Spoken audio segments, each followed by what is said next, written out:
Welcome to another sermon from the Lewes Church of Christ. And now, here's Adam. Welcome, church. Good morning. Welcome to the Crossing. If this is one of your first times, welcome. Welcome to the Lewes Church of Christ here at the Crossing. We hope that you'll find a home church right here with us at LCC. We're glad you're here this morning. Mark is in Ohio this morning preaching at his home church in Leesburg, Ohio. TJ's leading worship, and he's preaching there, so say a quick prayer for him. He's back home where he grew up. And I'm gonna conclude our Appetite series. We've been doing Appetites for the whole month of July, and so I'm going to conclude that series this morning. I realize it's not the end of July. Next week is a fifth week of July, and so, of course, next week will be Youth Sunday. And so Mark and TJ, they'll be back for next week to focus on the next generation. So you get me this morning finishing up this series. And a couple weeks ago, I sent out an email, an e-blast, to those of you that I have your emails. If you didn't get it, you can always shoot me an email, adam@lccnow.com, to make sure I have your email. But I sent out an email asking you about what appetites have been affecting your family. We've been talking about appetites all July, and I asked you, what appetites have you seen impacting your family? And I just want to thank you for your response. I got a lot of emails back, and so I put together a picture just of all the responses that I got from all of you. It'll appear right there. There you go. Check that out. And these are all the responses that I got from you. And you'll notice some of them are bigger than others. I didn't do that. If you're not familiar with this thing called Wordle, that's what I used to make this. And the more frequently you put in words, the bigger the words are. And so things like money and acceptance and time came back from you guys more and more and more of things that are really impacting your family in a negative way. Struggles with money and the need to be accepted by other people and dealing with technology was a big one, and how technology, as technological as we are, it gets in the way sometimes, and we get so focused on it. And so if you look at these, you're not necessarily going to think that too many of them are super major, right? These are common problems in a lot of families, and some of them might not seem so major unless you're in the middle of going through them, right? And what I've learned is that there is no problem too small when you're in the middle of it. And so some of these things are really hard when these kind of appetites strike, and they strike hard, and they try to take you down, and the frustration and the hurt and the anxiety and the stress comes about. Sometimes they could seem completely insurmountable. And so here's the responses I got from our church family. This morning, I want to deal with every one of these. So I hope you brought your lunches. We might be here a while. I'm just kidding. See if you're awake. But I want to deal with every one of these, and I want to deal with every one of the appetites and struggles you and your family have that I didn't receive, that aren't up here. I'm going to deal with all of them. I'm pretty sure I got the answer this morning. And so I want to deal with all of these issues, and in all seriousness, I've learned that when we're faced with these kinds of things, when we're faced with all these struggles, it's really easy to look back at and think about the good old days, isn't it? When we're faced with these struggles and these hardships, especially in our family and what they do to our family, and the very foundation of our family could be shaken, it's very simple to think about just the good old days. It's our human nature, isn't it? It's our human tendency. It's just in us to want for the good old days. They were simpler days, weren't they? Days looking back, and when these struggles hit, we think about those simple days. Remember how things used to be. Remember how great things used to be, and not all these cell phones and all this tweeting and twittering and Facebooking, and everybody had a job, and everybody wasn't this busy. Everybody was just content staying at home, and things were nice. We weren't rich, but we had enough money to do the things we wanted to do. Oh, those were the good old days. Those were the days. But then maybe that's not you. And that's just human nature. But maybe it's not the good old days for you. Maybe we go to the other extreme and we talk about someday. Someday it'll all be better. Someday these problems won't be our problems. Someday, whether in this life or the next, everything will be okay. Someday, one day, Am I hitting home with anybody here? Does this make sense? Right? And that's just human nature. That's just our tendency. That's what we do. We're so good at relating to the good old days, and we've gotten pretty good at dealing with someday, all the while missing the importance of today, right now. And that's kind of what I want to talk about this morning. The funny thing is this is in the Bible too. Like, this is human nature, and since humans have been on planet Earth, this has been something we've always struggled with. Talking about the good, well, maybe Adam and Eve at the beginning didn't talk about the good old days, there weren't any, but eventually, I guarantee you at some point after they met this snake thing, that they talked about the good old days. But since humans have been around, this is just how we roll, right? You may be familiar with a family in the Bible, two sisters and a younger brother, Martha and Mary and Lazarus. And Martha and Mary and Lazarus were a family that were the closest thing to family to Jesus other than his own family, his blood family, while he was here on earth. And they dealt with the same stuff. In fact, Jesus spent an extraordinary amount of time with this family, and one day he found out that Lazarus got sick. In fact, where we pick up in John chapter 11, verse 17, Lazarus has died from his sickness, and he's been dead in the tomb for 4 days. Now, in Jewish culture, they had this superstition where they believed that when someone died, their soul kind of hung out by the grave for 3 days, kind of in hopes that something they would be able to get back in, something miraculous would happen, God would intervene. But when it came to the fourth day, like, that was it. There's no hope after the fourth day. And I got to thinking when I read about that sometimes when we deal with these appetites, these struggles, these problems within ourselves and within our family, well, maybe you're in that position right now where you feel that way. There's no hope. It's overwhelming. It's just, I can't deal with it. I don't know what to do. And not even God could fix this, right? We've been here for so long. There's no hope. And I think maybe one of the reasons Jesus stayed out of Bethany for 4 days and showed up on the fourth day was to say, hey, I'm bigger than your traditions. I'm greater than your superstitions. I am God, and I can do whatever I want, whenever I want. And I think maybe he needs us to hear that today. I think he needs you and I to hear the exact same thing, because he can do the same thing for us. Let's pick up in John chapter 11, starting verse 17. On his arrival, Jesus found that Lazarus had already been in the tomb for 4 days. Bethany was less than 2 miles from Jerusalem, and many Jews had come to Martha and Mary to comfort them in the loss of their brother. When Martha heard that Jesus was coming, she went out to meet him, but Mary stayed at home. Verse 21, Lord, Martha said to Jesus, if you had been here, my brother would not have died. It's an interesting thing to say, isn't it? That Martha says there, Lord, God of heaven and earth, all-powerful God, if you had been here. Kind of missed the point, hadn't she? Martha missed the point a little bit, because if he's Lord, he's not limited by time and space. But her response, it's very normal, isn't it? It's very human, especially she just lost her brother. And especially in these high emotional states, these raw feelings are flowing, and it's a very normal response. It's a very human response. Lord, if you had been here, my brother would not have died. And it wasn't just Martha. Her sister Mary, if you were to jump down to verse 32, says the exact same thing verbatim. She comes out to Jesus and says, Lord, if you had been here, my brother would not have died. Reliving and regretting the past. I'm not mad at Martha and Mary. I mean, it's a very real human nature response, especially in the raw moments, and it's just in us, right? It's human nature, and I've responded that way too.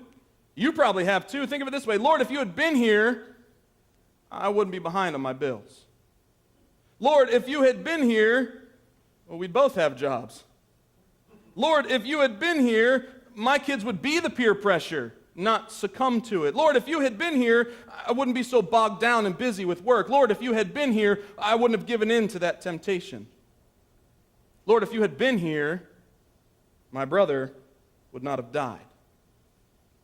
Verse 22 goes on, but I know, this is Martha, but I know that even now God will give you whatever you ask. And Jesus said to her, well, your brother will rise again. Martha answered, I know. He'll rise again in the resurrection at the last day. And Jesus says, I am the resurrection and the life. He who believes in me will live even though he dies, and whoever lives and believes in me will never die. Do you believe this? Yeah, Lord, I believe that. I believe you're the Christ, the Son of God who's come into the world. Jesus is saying, do you believe I can do something right now? Do you believe that right now, presently, in this moment, I am the resurrection? That's what he's asking her. I believe you're definitely God.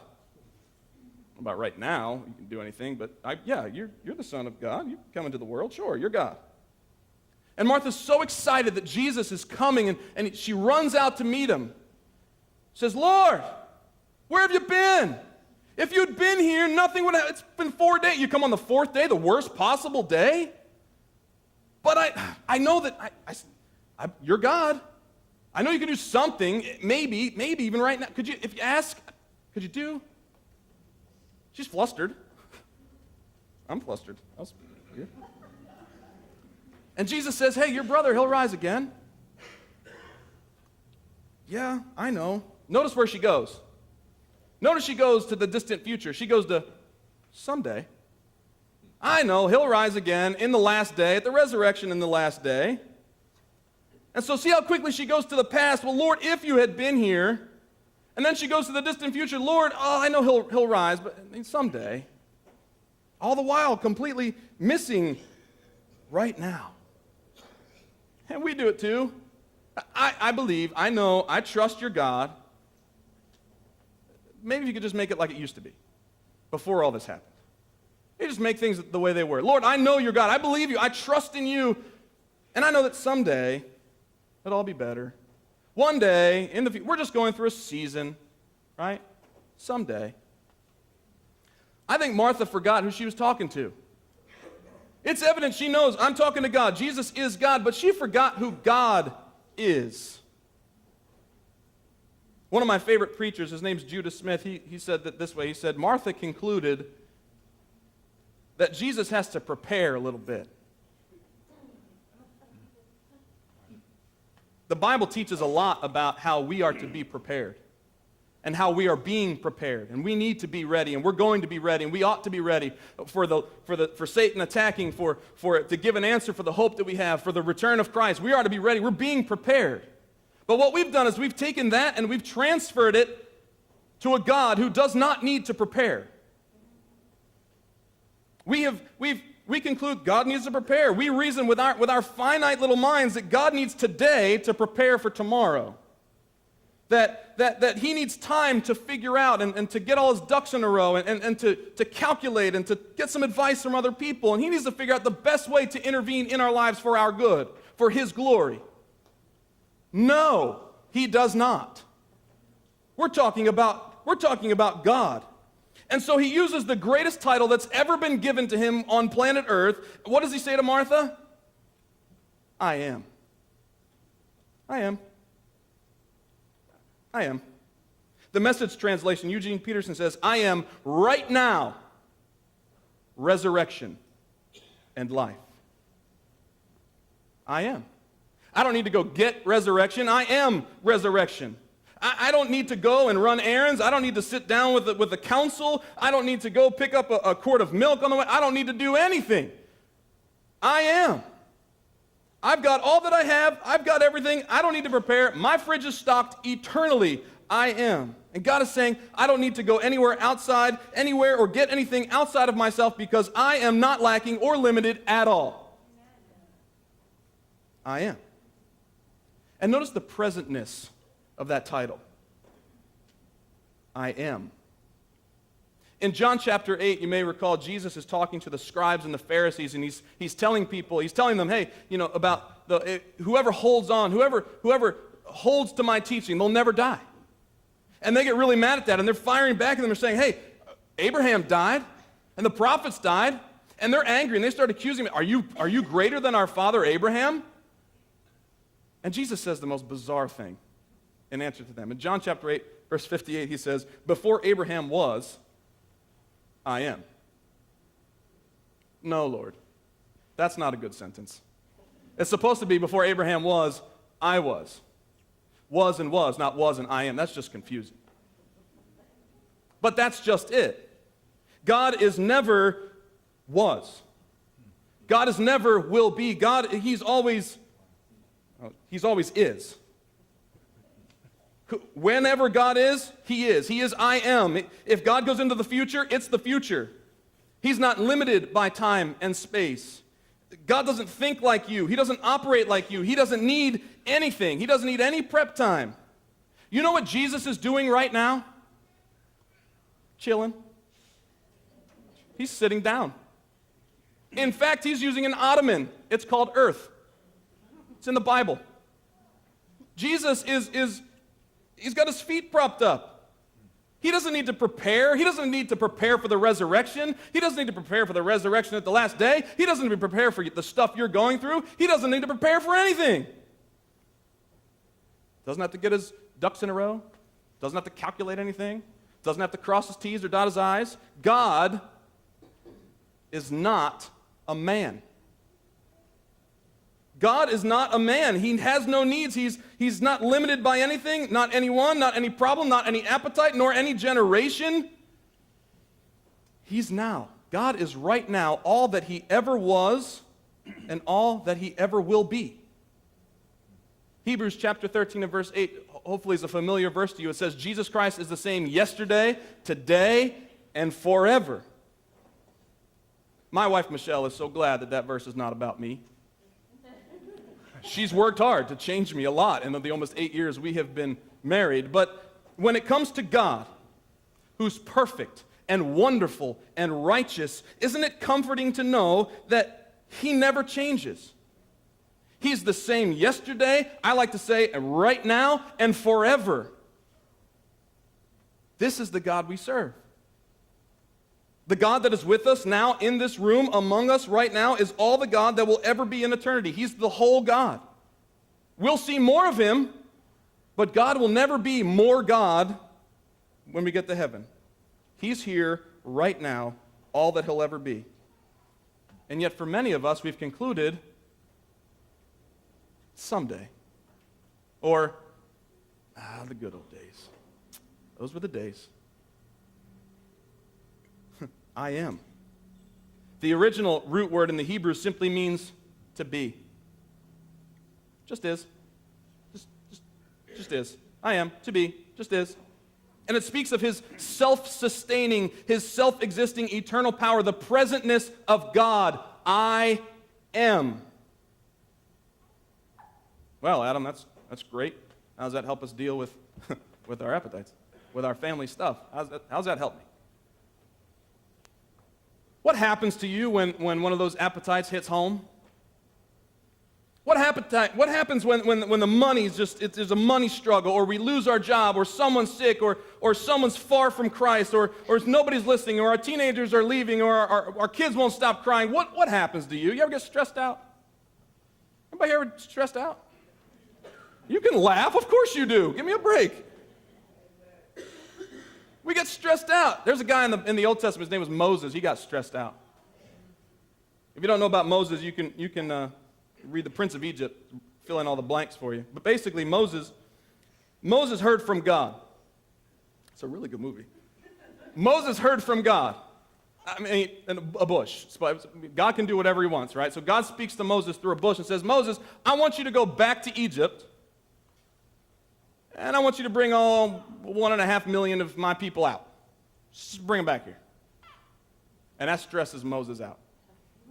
What? I can't go back there. This is the estranged prince of Egypt, right? I can't go back there. How's that going to go? Hey, Dad? Things good? Good? Yeah, I'm great. Got married. Just going, well, hey, any chance I could get all of your employees / slaves and just take them with me? Where are you going? I don't know. Not real sure yet. It's going to be great, though. It's going to be great. So we got a deal? God, that's not going to work. And have I told you that I stutter? That's not going to work. What am I supposed to do? How's that going to work out? And Moses was stressed, wasn't he? He was struggling. He was having this identity crisis. He was struggling hard. And so here he is. He's struggling. He's unsure of himself and how he was ever going to get through this whole deal that God wants him to do. And I love God's answer. I love God's answer. It's in Exodus chapter chapter 3. And God's answer, the prescription for Moses' anxiety and his stress is simply, God said to Moses, I am who I am. Oh, wow. Never mind. That clears everything up. Where's Pharaoh? Let's just go, right? I am who I am. To solve Moses' stress, to help Moses with his struggles, God doesn't tell him why I chose you. He doesn't tell him why I like you. He doesn't tell him why he's so great. God tells Moses who God is.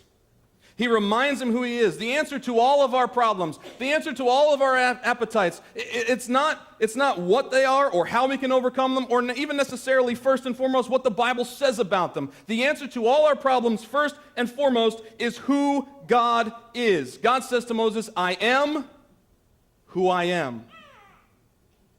What am I supposed to tell them when they ask me, who sent me? You tell them I am sent you. Whose I am? He is. Thought you could figure that out. I am who I am. God is reminding Moses, and he's reminding us today. He's saying, remember, I'm right here. I've got you covered. He says, remember, I am the present help in time of need. Remember, I've got all the surplus. I've got all the supply you will ever need. I am. I'm self-existent. Nobody helped me get started. I didn't even have a beginning. I don't even have an end.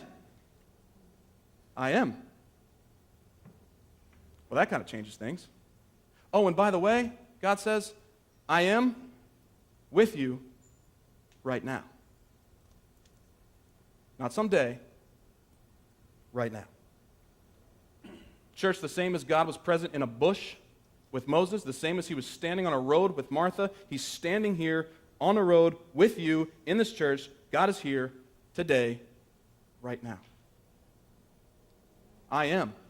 Not the I was or the I will be, but I am. Why can't today be the day? Why can't God do it today? Why can't God do it right now? Why can't today be the day that your family is restored? Why can't today be the day that God breaks the chains in your life? Why can't today be the day that you stop dreaming about the good old days or the some days and establish a faith in your family that matches who our God is? He's able to do anything and anything right now. Back to Mary and Martha, Jesus makes a beeline to the tomb. Says, roll the stone away. Right now? Right now. He's been in there 4 days. It's going to stink. Roll it away. Are you sure? Are we doing this? Right now.